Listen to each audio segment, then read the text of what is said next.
Hello, everybody.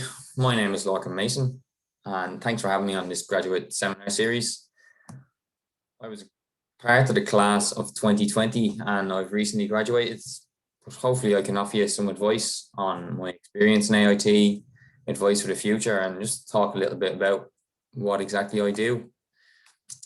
So, to introduce myself, as I said, I'm Lorcan. I graduated a delayed graduation in December 2020 due to COVID, but it was good to get that over the line.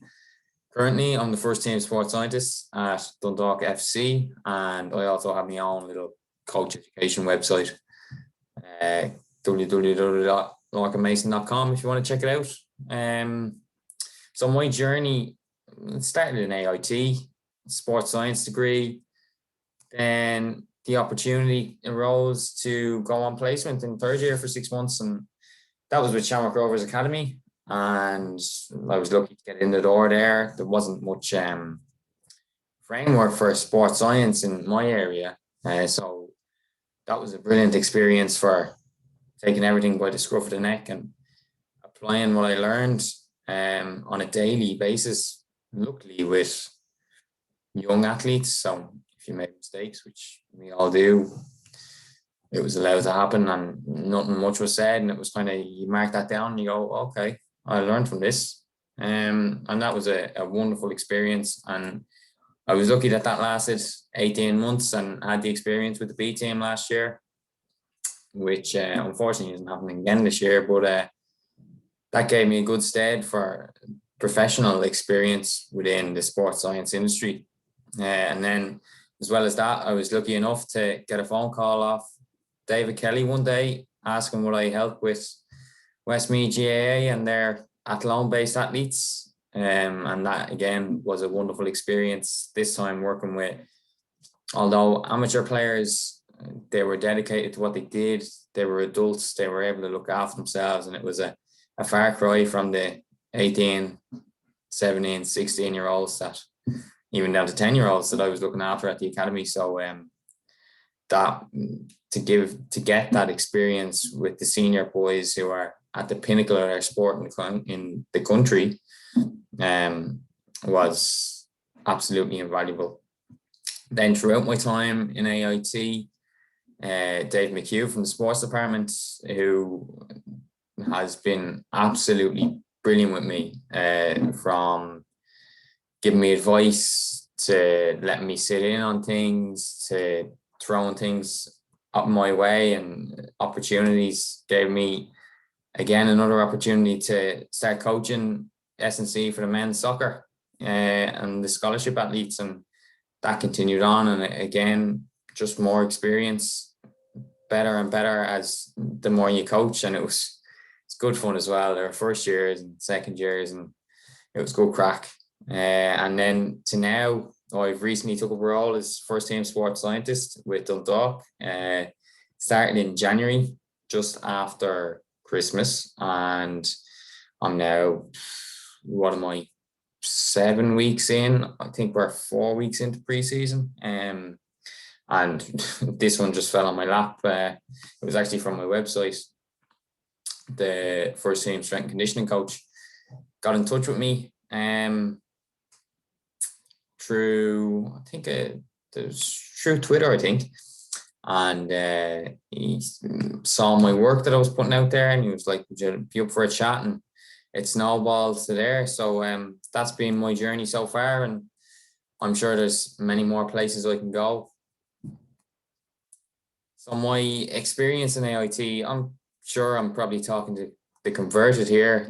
Don't know if you're fourth years, third years, second years, first years, but I think as soon as you walk into the place, you get a feel for Athlone, and Athlone as your home rather than Athlone as the place you go to college. The experience was brilliant, from the friends you make to the randomers you bump into on nights out that become good friends, to people you meet in clubs and societies, to sports teams, to the gym, to absolutely everything. It's one word I use to describe Athlone and AIT is a community, from the aspect of your lecturers and the communication with your lecturers and your own classmates and small classes, and you are all really pally and you just give each other great support. You're there for the good times and the bad times, and you help each other. If your mate needs a bit of work done for you or done off you, you give them a hand. You all sit down around the table and you help each other out. But it's challenging. First year was challenging, and fourth year was challenging. Second and third year were probably okay, to be fair. But the daunting challenge of going from sixth year, when you have mommy and daddy to help you out, to straight away going out on your own after the leaving certs and trying to find your way. I was one of those who moved away from home. I never thought, well, not that I never thought I would, but I was a real home bird. I liked where I was from. I had my own little routines. I really liked being home, but Athlone was a second home for me. Right from the very start, the welcome in the college to straight away getting to know your classmates, the nights out, the days out, it was the support's really there to build your network and your support network and have good people around you. And I've made friends for life. I'm sure many of you have made friends for life, but it really is a place that I'm sure a lot of us will think back to with very, very fond memories. But in terms of the challenges of college, it is tough, and you probably, in sixth year before you go into college, you probably underestimate how hard first year is going to be. And in third year, when you're like me for the sports science degree on placements, you're not that you're doing nothing for 6 months, but you're an intern somewhere for 6 months, and college is at the back of your mind. And you probably think, oh yeah, fourth year will be grand. Well, last year I'll get through it. But it was really tough, and probably a lot of us, including myself, underestimated the amount of work that goes into it, the amount of kind of onus that's put on you to do everything yourself and find your own answers. And you kind of, if you really, really apply yourself, you can take it in the direction you want, which, is good if you're that way inclined. But at the same time, a little direction, doesn't go a long way, but it's up to you to go and seek out that direction and find where you want to go. But then also the opportunities, like my timeline, my journey, it was mainly based around AIT. Started with a sports science degree, done a little bit of coaching during that degree, got the chance to go on placements. That placement brought me to Shamrock Rovers. Then through that experience, and college, get to work with Westmead. You also have your final year thesis, which is applying research, which was really, really good. And then leading you up to build you up for the job in the big bad world, which I have now, which is at Dundalk. So the opportunities, if you put yourself out there and people recognize the work you put in, you will get your rewards eventually. It's not, I know it's probably different now, and it was hard coming out of college, and you were kind of like, I was sitting at home doing nothing for 6, 7 months.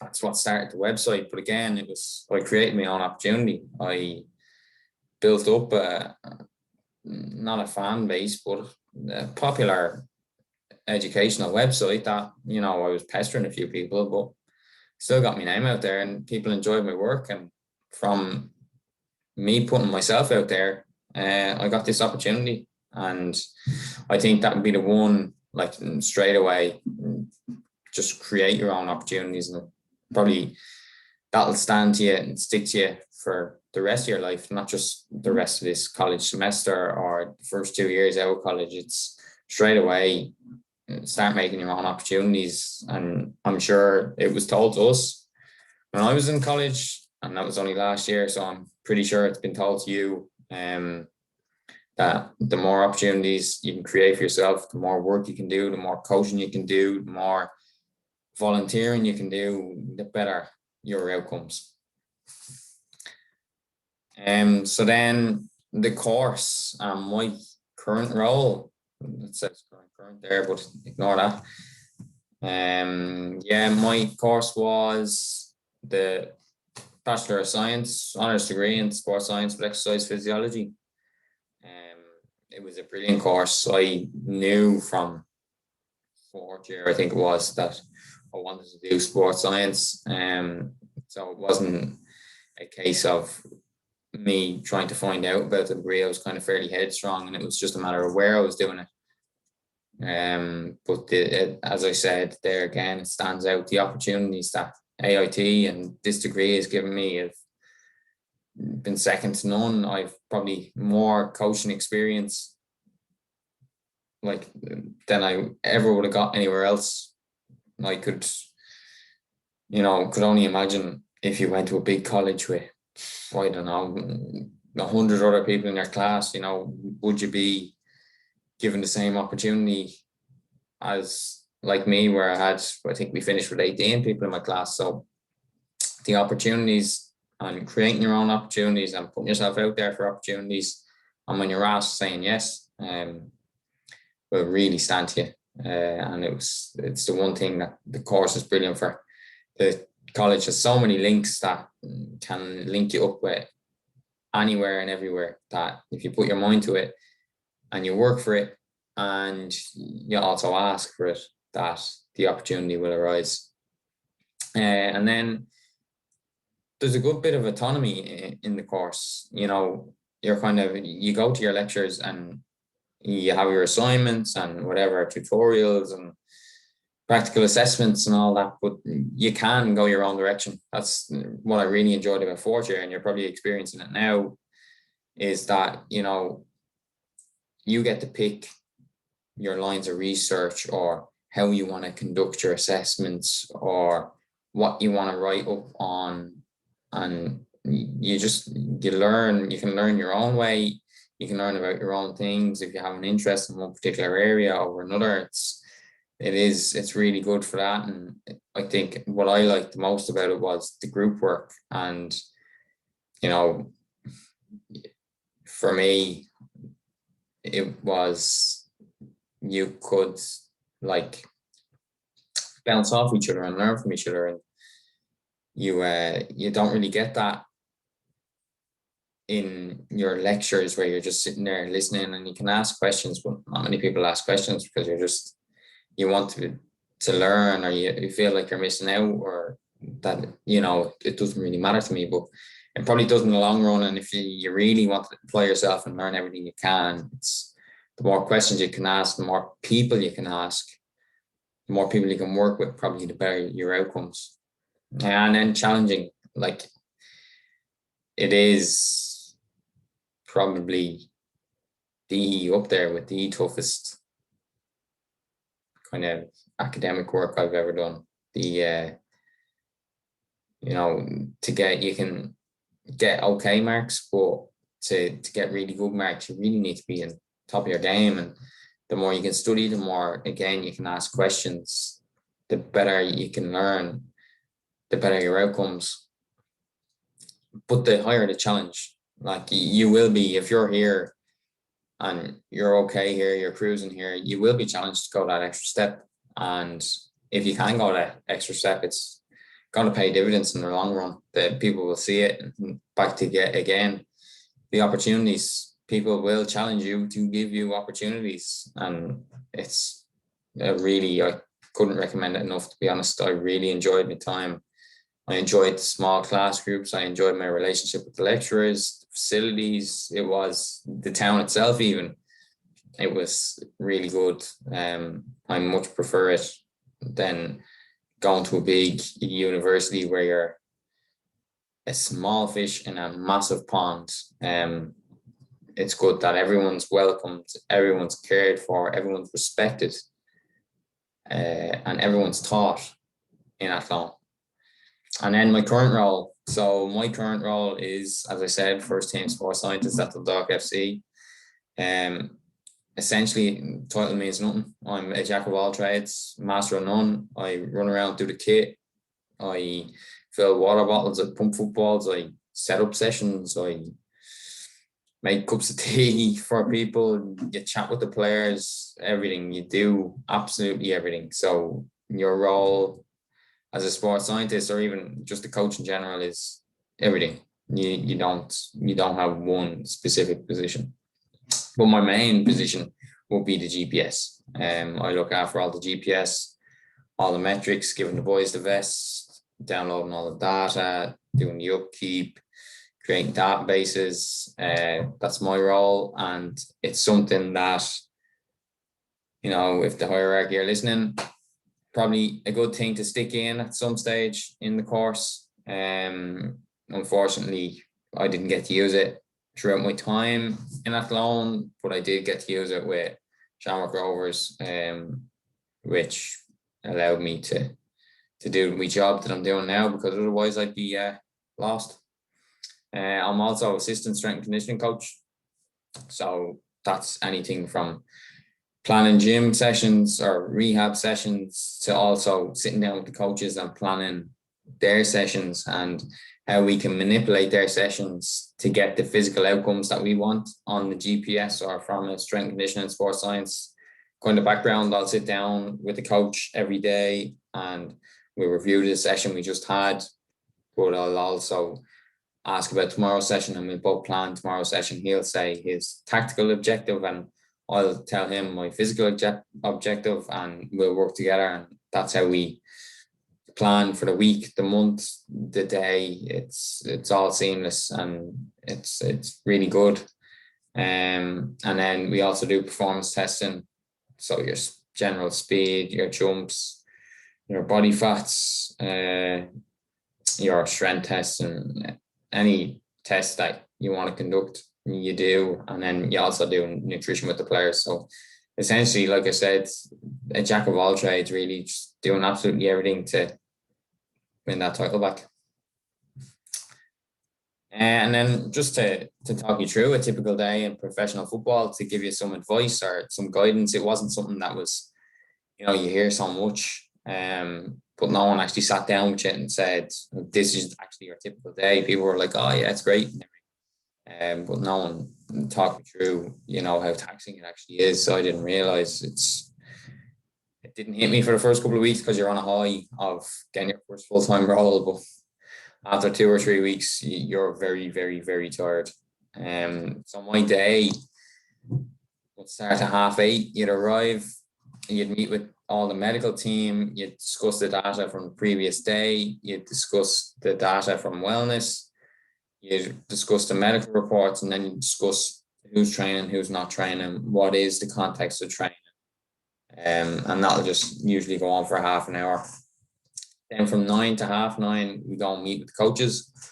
We discuss the medical meeting and the training plan, if any adjustments need to be made. And then we just reiterate what our goals are for the session, both technically and tactically, but also physically. And then I'll go, that'll probably take 15 or 20 minutes. And then I'll go and set up the GPS and put the vests out in the lockers and give the units to players, or put the units in the lockers as well.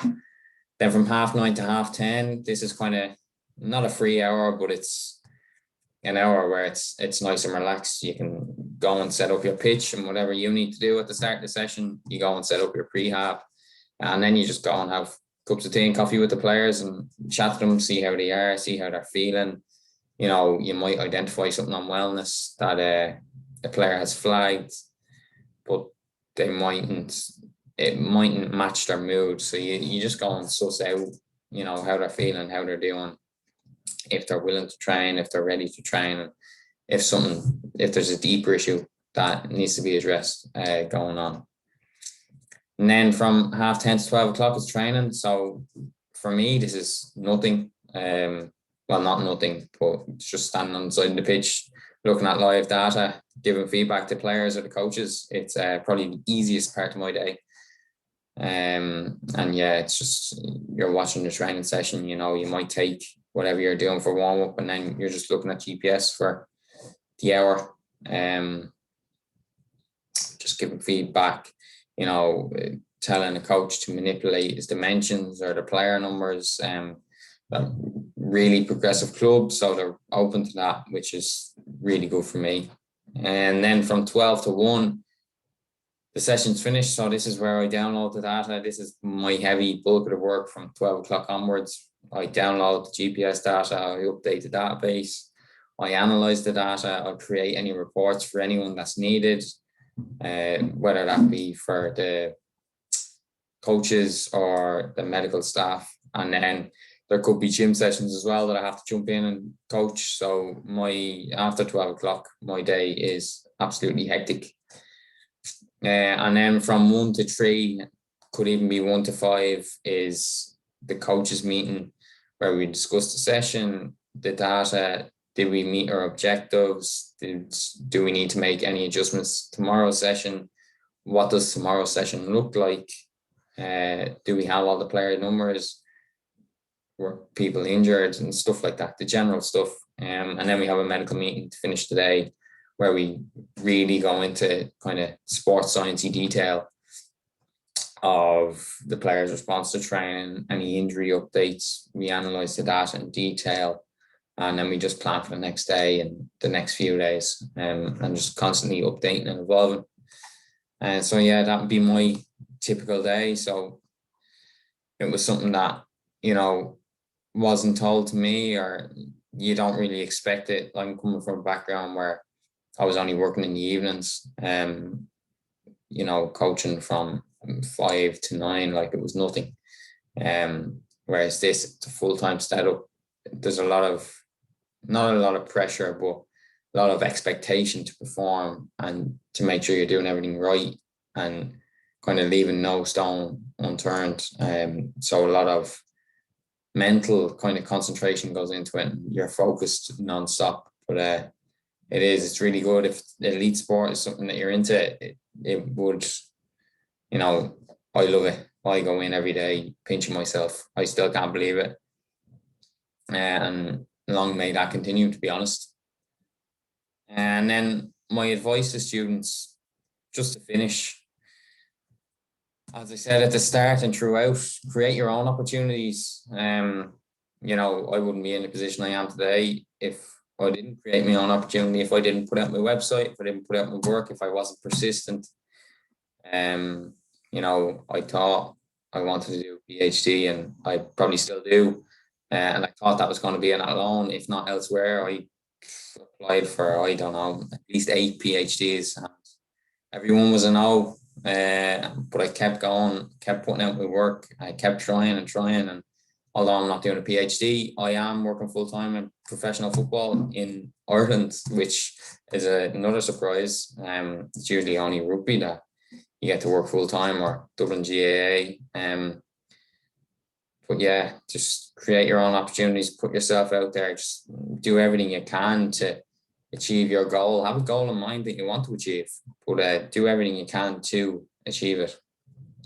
And then again, probably ties in, but get as much experience as possible. Coach anyone and everyone. Coach yourself. Do your nutrition yourself. Just do as much as you can to get as much experience and as much coaching behind you. It makes it so much easier. I'm 23 years old, and you know, I'm coaching veteran players now. And you know, if I didn't have the coaching background that I had, I'd probably be like a rabbit in the headlights. You know, it's a tough industry. You get slagged. The banter is tough. But it's once you know that hesitate and give it, it's absolutely brilliant. But then as well, once you know how to get results with the players buy into that. Players buy into getting results, no matter how you get them. But once you get them results, once they see themselves improving, you'll have them on your side. And then don't be afraid to take a chance. I'm living away from home again. I lived away from home. I took a chance on college. Not a chance on college because I always wanted to do college, but a chance on that loan. You know, it wasn't first on my list. wasn't second on my list. It was probably fourth or fifth on my list. Just shows how many points I got.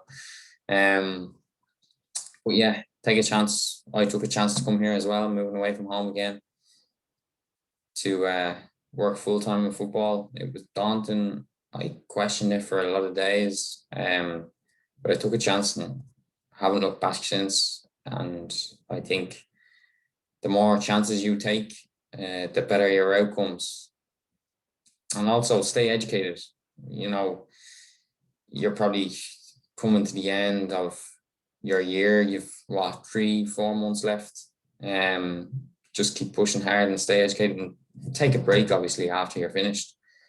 But stay on top of things. You know, things evolve fast. What you're learning this week could be different to what comes out in 3 months' time. But also develop your critical eye. Don't take everything for face value. Read into it, learn more, and just keep educating. And then finally, just be our best. Do everything to the best of your abilities, from making food in the morning for breakfast, to studying, to answering your tests, to coaching, to, I don't know, just be your best at absolutely everything you can be. Just put your best self forward and your opportunities will come. I wouldn't be too worried. Just keep your head down, do a good thesis, get a good grade, and just advice in general for getting a job is, again, stay persistent. You're going to get no's. You're going to get a lot of no's. There's not a lot of jobs out there. I'm one of the lucky ones working full time. I'm one of the lucky ones working full time, having recently graduated during COVID. So, you know, I know I'm probably speaking from a privileged position, but just keep trying, keep persisting, keep applying. It will eventually come, and don't give up on it either. A lot of people give up too soon and, you know, go down a different career path. But the chances are there if you just keep pushing. But yeah, no, that's all. Thanks very much for having me. I hope you enjoyed. I hope you got something out of this. You know, if I were you, the one thing I'd get out of this is create your own opportunities. Really appreciate it. Thanks very much.